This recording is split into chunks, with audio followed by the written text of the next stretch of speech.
Сынық айнаға қарама, бұл тыйымдардың мәні бар. Күнделікті өмірімізде жиі кездесіп жататын, жиі қолданылатын ырымдар бар. Олардың қанымызға сіңіп кеткен сонша өміріміздің бір бөлігіне айналып кеткенде. Бірақ осындай ырым тыйымдар көп болғанымен, оның мәнісін түсіндірмей, тыйым салумен өскен ұрпақ өзінен кейінгілерге де мұны жіктеп түсіндіріп бере алмасы анық. Сондықтан ырым тыйымдардың түпті мәнісі туралы білуге ынтықтық әрқайсымыздың бойымызда бар болса керек. Ендеше ел арасында қолданылып жүрген ырым тыйымдардың мәнін тарқатып көрейік. Сынық айнаға қарама.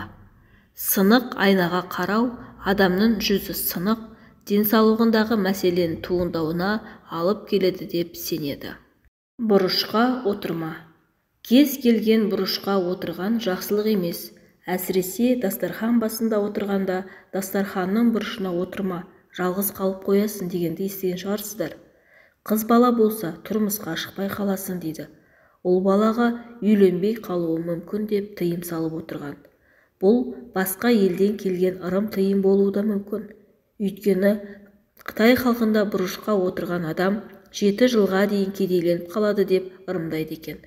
Қытайдан бастау алатын фэншу ілімі де қандай бұрыш болса да адамның игілігіне, денсаулығына, әйел мен ердің бір-біріне деген қарым-қатынасына теріс әсер етеді деп сенеді.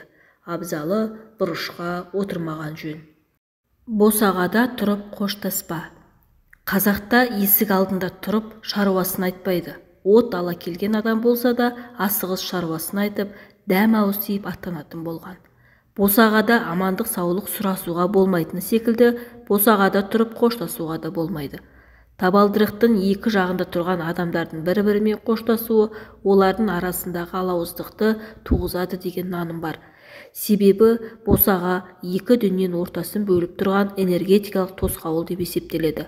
Бұл шекара көрінбесе де адамдарды екі тарапқа бөліп қояды. Нашар көңіл күймен жүріп ас пісірме. Егер көңіл күйіңіз тым нашар болып, ауырып тұрсаңыз, әлдекімге ренжіп ашулы кейіпте болсаңыз, ас пісірердің алдында ойланыңыз. Көңіл күйіңізді орнықтырып, қалыпқа түсуге тырысыңыз. Себебі сіздің жасаған тамағыңыз отбасы мүшелеріне зиян келтіруі мүмкін. Нашар көңіл күймен жасалған тамақ негативті энергияны бөледі. Бұл ұдайы көшеден тамақтандыратындарға да қатысты. Ас пісірген адамның қандай көңіл күйде болғанын білмейсіз. Сондықтан мейлінше үйден тамақтанған жөн. Адамға ту сыртыңды берме. Яғни кісіге теріс қарап, жон арқаңызды беріп тұруға болмайды. Сізге де біреу арқасын беріп теріс қарап тұрса, бұл энергетикалық жағынан әлсіз қорғанып тұрсыз дегенді білдіреді. Әсіресе қоғамдық көліктерде бұндай жайттар жиі кездеседі. Үйге келген соң немесе жұмысыңызға барған соң күш-қуатыңыз таусылып, шаршаңқы күйде болсаңыз, бұл соның әсері деп білгеніңіз жөн. Өйткені арқа адамның энергетикалық ең әлсіз қорғалған тұсы. Біреуге арқаңызды тоссаңыз, күш-қуатыңыздан ажырайсыз. Бұрышқа тығылма. Бала күнімізде бұрышқа тұрғызу жазасын қолданушы еді ғой, мұғалімдеріміз немесе анамыз.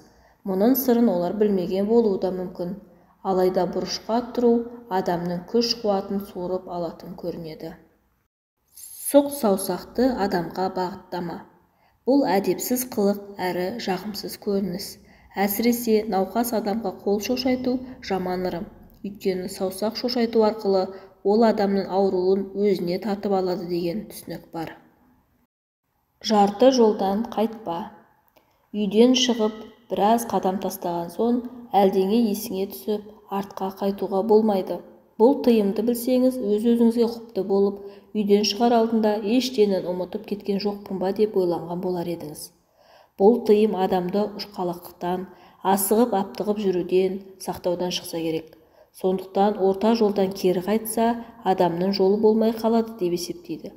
Бұл да күш-қуаттың кеміп, жолдың жабылуына әсер етеді. Егер шындап артқа қайту керек болса, ең маңызды затыңызды ұмыт қалдырсаңыз, онда үйге кірген соң біраз отырып, бір кесе су ішіп, одан кейін қайта шығыңыз. Міне, күнделікті өмірде қолданғанымызбен мән-мағынасын жете түсінбейтін осындай ырым-тыйымдардың түпкі мақсатын ұғынған болсаңыз, қарапайым ғана әдеттерді бойыңызға сіңіре жүріңіз. Ақпарат құнды болса, керекті мәліметтерді алсаңыздар, қоңыраушаны басып, ақылдың кені каналына тіркеліп, бөлісіп қойсаңыздар керемет болар еді.